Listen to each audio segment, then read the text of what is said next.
So, I work for a very major retailer you've all heard of. This was from a year and a half or so, back when I worked in the electronics and photo departments. One afternoon, I answered the phone and spoke to a customer. He wasn't very direct about what exactly he was looking for.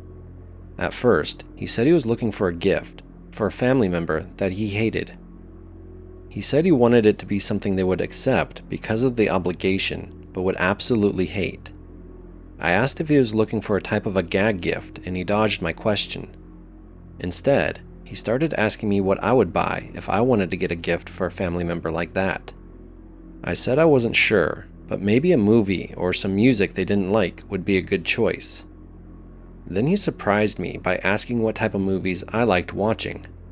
I said it wasn't anything that would really fit what he was looking for, as I usually watch anime.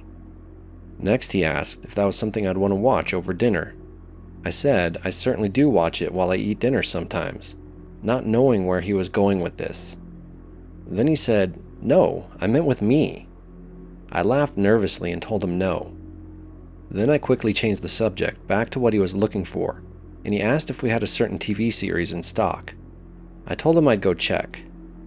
By this point, I was feeling pretty uncomfortable, but I wanted to keep up my customer service and not disappoint the customer by being rude. So I found what he was looking for and then told him the price and how many copies were in stock. After this, he asked me some other questions about myself, and I told him that perhaps I wasn't the best person to help him, so I handed the phone off to a male coworker. I walked away from the desk at that point and made my way back to the photo department, where I felt safer, as I wasn't in direct view of customers who were walking around. I took a moment to collect myself before I left. This next part was of my coworker's interaction with a customer on the phone. My coworker introduced himself in the usual manner and asked how he could help. The man said, "Aw man, where did that cute bubbly girl go?" My coworker replied with an improvised response of, "Oh, she's actually our photo associate. She doesn't know as much about electronics." To which the customer responded with, "Oh, I'd like to see some pictures of her naked." To which my coworker didn't know how to respond. The customer then said it would be easier to just shop in person, and that he'd be back later to see me, and hung up. I asked my coworker if he was ever able to get the customer off the phone. He told me about what the customer said, and I felt sick. I was also so terrified of coming into contact with this customer that I went to management and reported the issue to them. They chuckled and said there wasn't anything they could do, as it was likely just a prank caller. I was worried about spending any time on the sales floor, but I still had to complete my shift.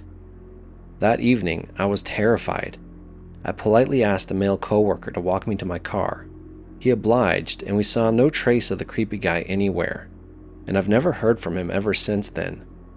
So, to the creepy guy who called my work, let's never meet. My work is trying to drug me. Okay, now hear me out.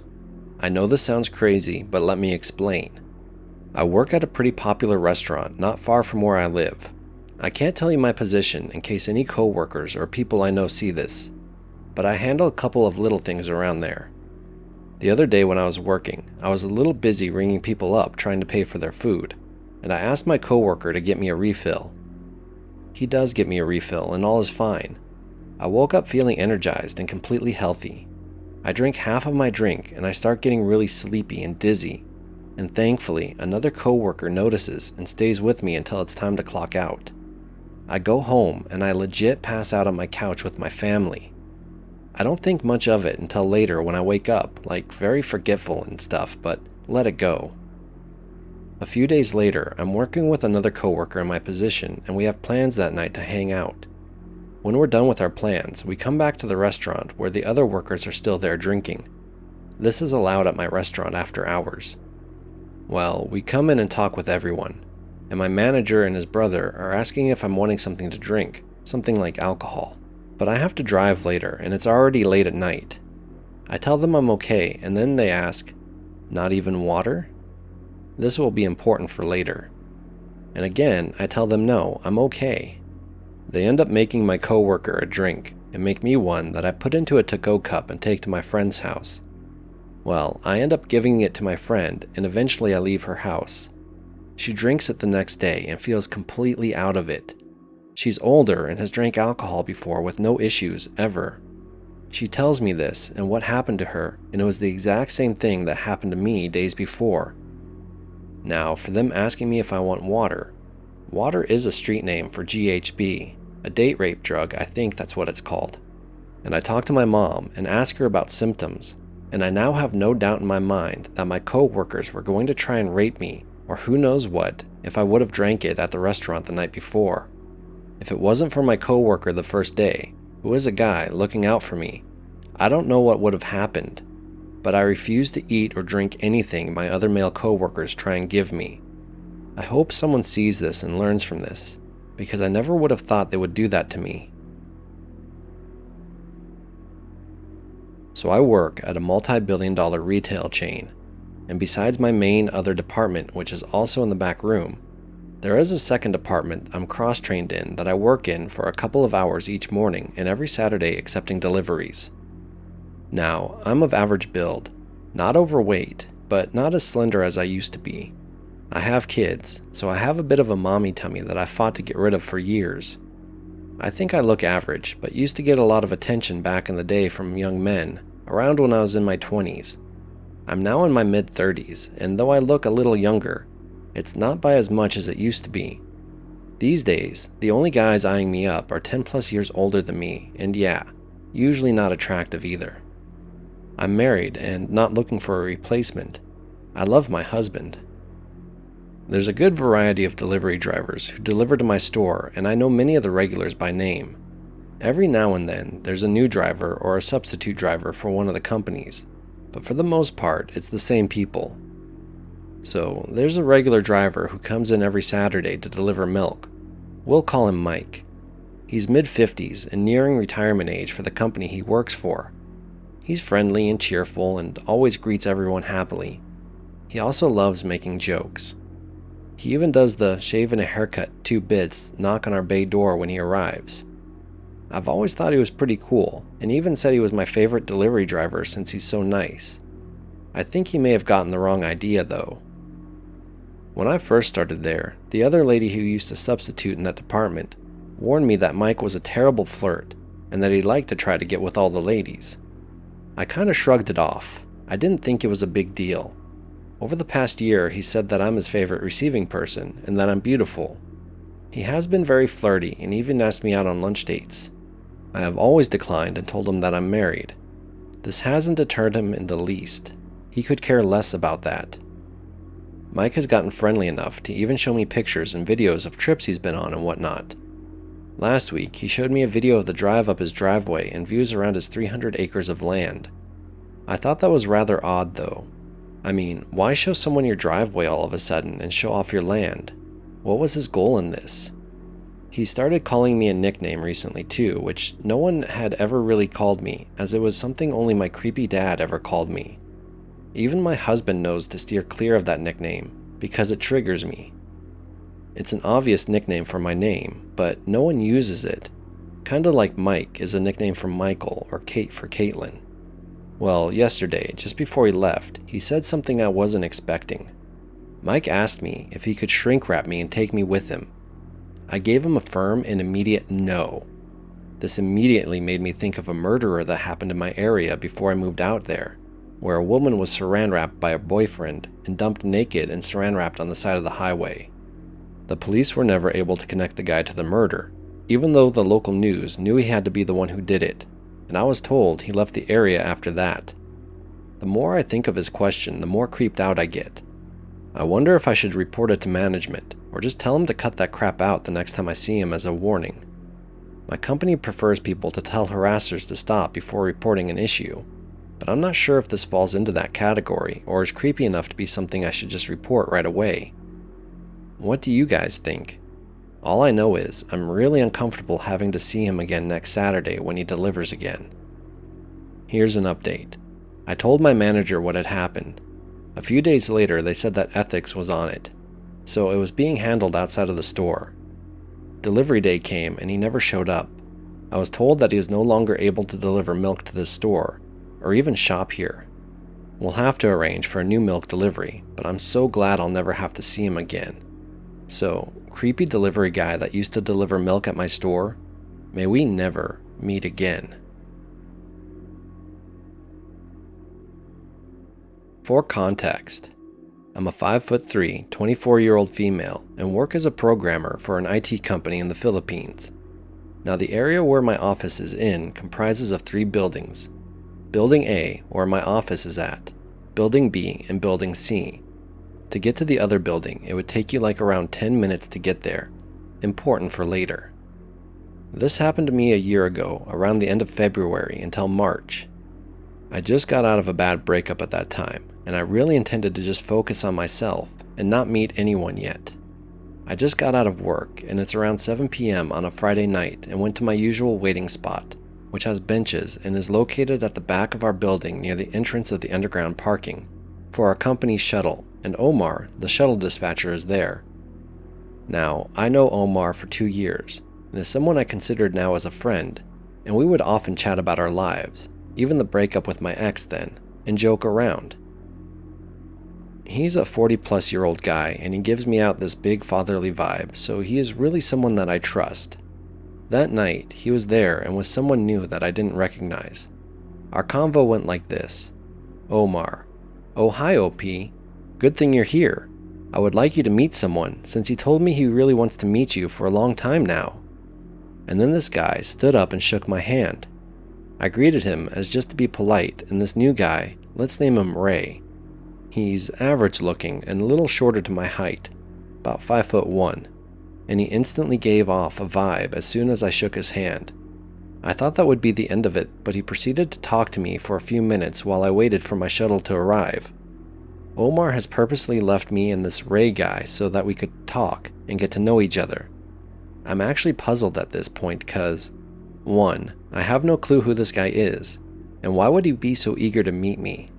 2, I clearly told Omar before that I'm not into meeting anyone just yet.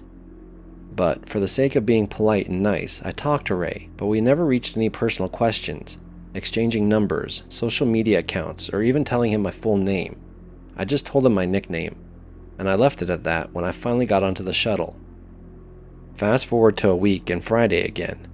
I got off at work at the same time, and surprise, surprise, Ray is there again with Omar and a security guard.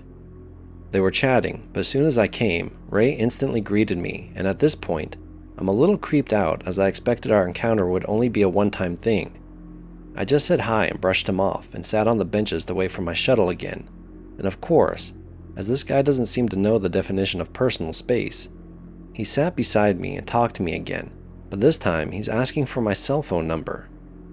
I told him off and clearly said that I'm not giving out my number to strangers, and just giving him one-word answers just to give an impression that I wasn't interested at all.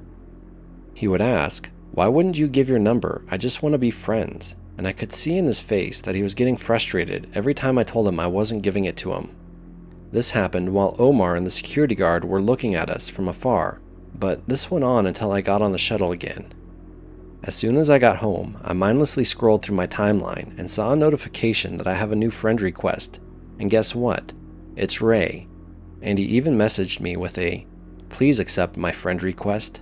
I just deleted his request, but now I'm pretty shocked since I didn't tell him my Facebook account, so how did he manage to find me?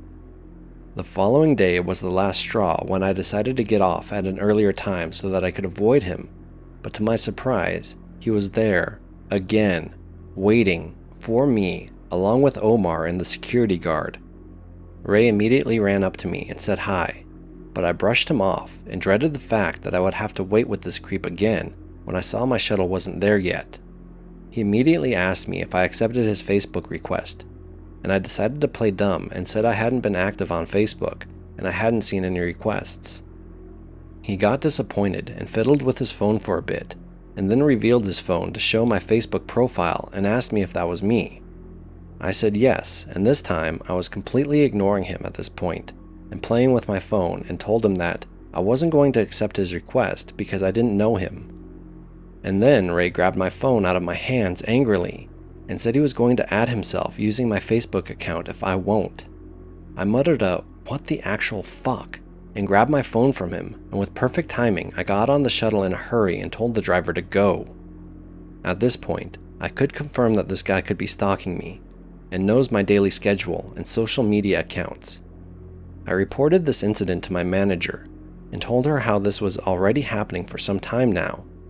She was surprised I didn't report it earlier, but I blamed it on my lack of assertiveness and fear that I must be overreacting to his advances. We reported the incident to the office security and told them what happened, and they couldn't do anything at first as, 1, I needed actual evidence about my allegations to him. 2, I only knew Ray by his first name, and they would need more information than that. I didn't bother to ask where he's from, or if he was working in our office or building, which is dumb of me, and I should have asked in the first place. My manager then decided that I should at least be accompanied by some of my office mates to confirm the situation, and the guys volunteered to accompany me every time I got off work. They accompanied me for a couple days, and no matter what time I got out, Ray was there to harass me. I felt bad for my office mates as they had to deal with his BS as well.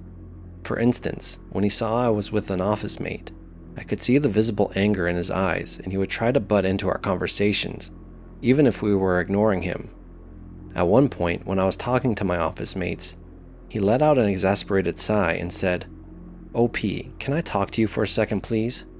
Me, "What do you want?" "I just want to talk to you. If you don't, I'll leave." Okay, and then I went back to talking to my office mates. He butted in once more and demanded that I should introduce him to my office mates. When I didn't, he proceeded to introduce himself instead, which irked the hell out of my office mates and I, as his behavior doesn't seem normal at all. After that incident, my office mates and I told my manager what happened and how dangerous this guy might be. She decided that we should escalate it to HR and have them deal with it immediately. Gladly, HR responded and took the situation seriously and began to do an investigation on who Ray might be.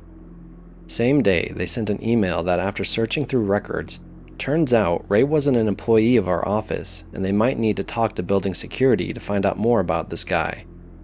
HR also requested our office security to escort me and observe the situation. I honestly felt relieved, as now I'll feel safer for the time being while they search who Ray might be. He still showed up, even if I got out late or earlier than usual, but never went near me when he saw I was accompanied by security. But he would just keep his distance and stare at me, smile creepily, and linger outside my shuttle until I left. HR contacted me for a meeting with them and with my manager about some news on Ray, and I was shocked by the information that they found out. Ray was not an employee of our building, but in fact a temp in the security office in Building C.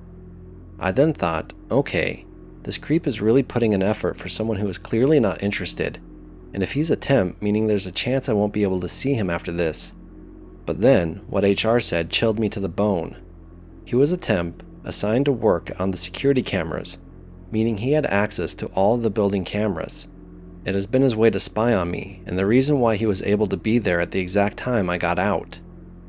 HR has already spoken to his supervisor and gave a warning to Ray, and of course, Ray denied the allegations, even though I had witnessed against him. The supervisor wanted to apologize to me in person, but I decided not to, as I just wanted this to be over with. After that meeting, I never saw Ray again, and I reckoned he must have been kicked out after HR issued warnings against him. As for Omar, I've never seen him as well, and I felt bad, but he was also a part of the people who enabled Ray and didn't do shit when I was clearly getting harassed. I received a bit of backlash from the security guards in the building for a while as well, hearing them say that I was overreacting and I should have accepted his advances, which was disgusting as I heard the same thing being said by female building staff as well. Nothing strange happened for a few days, but then the security guard that was with Omar at the time when Ray was harassing me added me on Facebook, but I didn't make much of it and just deleted the request. I'm still working in the same office and building as of today, and have been totally shaken up by the incident that I decided to just keep my distance from people so I could avoid this from ever happening again.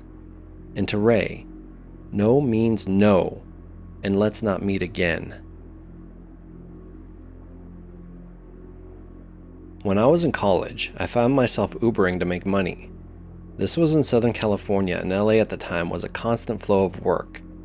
Occasionally, you'd pick people up in a nice area, and they'd tell you that they were sleeping with someone in a relationship, or that they themselves were cheating. This was depressingly common.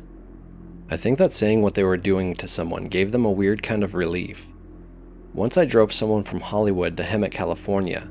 He was very charming and funny. When I dropped him off, it was at a big blue building that they buzzed us into. He left me a $200 cash tip. I later found out that this was what is known as a gold base for the Church of Scientology. If you don't know what that is, it's a completely normal, not weird at all in any way location owned by the Church of Scientology. Feel free to Google it. A few months into my taxi career, insurance companies started using rideshare services, and some people who were more down on their luck would use it. Sometimes this was people just trying to get their kids to school, but sometimes it was much sadder. I can't tell you how many times I showed up to a doctor's office to see someone with accessibility limitations face drop at seeing my tiny car instead of a van like they needed. The people with substance problems were interactions that would stay with you. Once I picked up a man going to a dental appointment, and I drove him for about a half hour. He told me about how he used to run drugs in the 90s until they caught him with a few pounds of coke. He told me about when he was moved from Nevada to Florida for trial, how he traveled handcuffed in a van, how the cops would stop only once a day at McDonald's and for their $1 menu item of the day. He asked me to stop at a liquor store. He chugged a tiny bottle of booze, shoved mints into his mouth, then sipped on a soda. He smelled like pure alcohol when I dropped him off at the dentist. Near my house was a methadone clinic. I would get up before dawn to be able to take those rides. Early birds get the worm, right? Almost always they were sweet and thankful. Sometimes they were a little out of it, but I never felt in danger or anything like that. Just good people going through rough times. These rides were the most consistently depressing. People who were going to court clearly drunk or high. Older women who had trouble requesting a ride and had been waiting in the parking lot of their dialysis place into the night. They tell their stories sometimes. A person who was going to court for a child custody case. People struggling with mental illness. Some mornings were exhausting.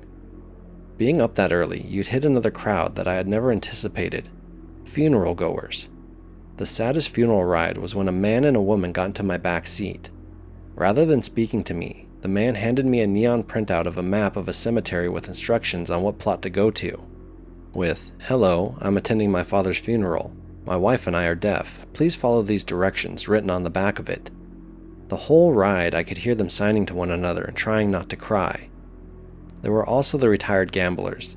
They'd leave their house at 7 in the morning, take a $70 Uber out to the desert and spend the whole day gambling at the reservation casinos. The desert is where I saw the weirdest things. The desert was the only place I had ever felt scared driving. It was in Temecula, the wine country of Southern California. Lots of wooded roads and desert. I picked up a lady just off the freeway at what I initially assumed was the edge of a golf resort, but it was an unpaved access road. It was late, and that area was especially dark. I was getting ready to call the passenger when I saw them coming down the unpaved access road. It was a tall blonde woman in a very nice pantsuit. She was absurdly put together considering she had walked God knows how long in heels down a dirt rock road. She got into the car and was very pleasant. She said she lived in a gated community that was hard to get Ubers to, and it was easier to send me to the access road. I thought it was weird, but I didn't want to be creepy asking about where she lived. She was friendly, chatty even. She was going to a dinner party, and as she spoke to me, I could feel her looking at me in the rearview mirror the entire ride.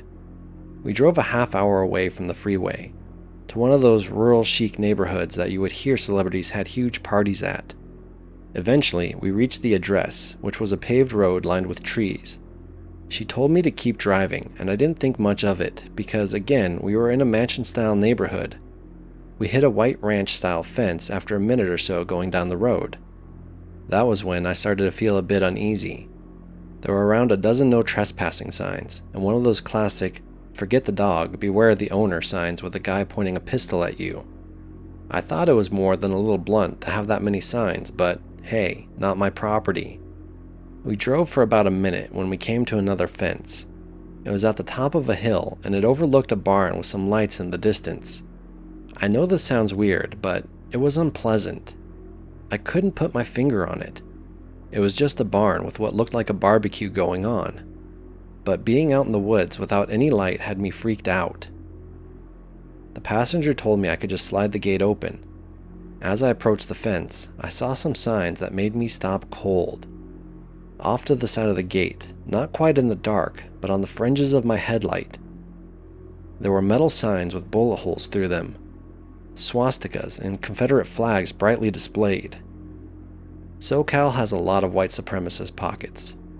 I had dropped off dozens of passengers in cities like Norco and driven down streets with people drinking in the garage and a Nazi flag proudly hung behind them.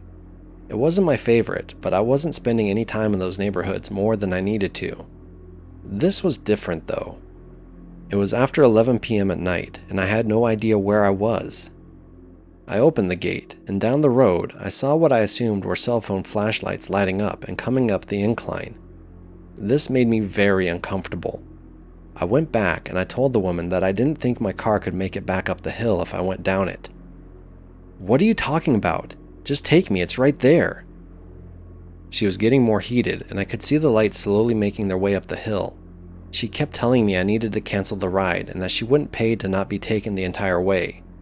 I told her the pin I was supposed to take her to was a mile back up the road, but I was so nervous I relented and canceled on my end. She slammed the door as she got out. I took off before I could see the cell phone light people get closer. The road back was much rougher at the speed I was going at. I felt a bump that felt like I hit a body, but I kept going. My car was driving like shit, but I kept driving till I passed the fence, out of the rich neighborhood until I stopped at a gas station. My right rear tire was messed up, and I needed to change it. There was a few nails that looked like they had been attached to a piece of wood on my tire. I was freaked out so hard, and sometimes I wish I had called the cops and reported it. But of course, all that happened was I got a flat on a back road, and I didn't want to spend the rest of my night waiting on a cop. I know it's far more likely that I freaked myself out than a bunch of Nazis planning to mess with a random Uber driver. But when I pick up a well-dressed businesswoman from a remote location and drop her off at a separate remote location, it gives me chills that I have trouble explaining to this day.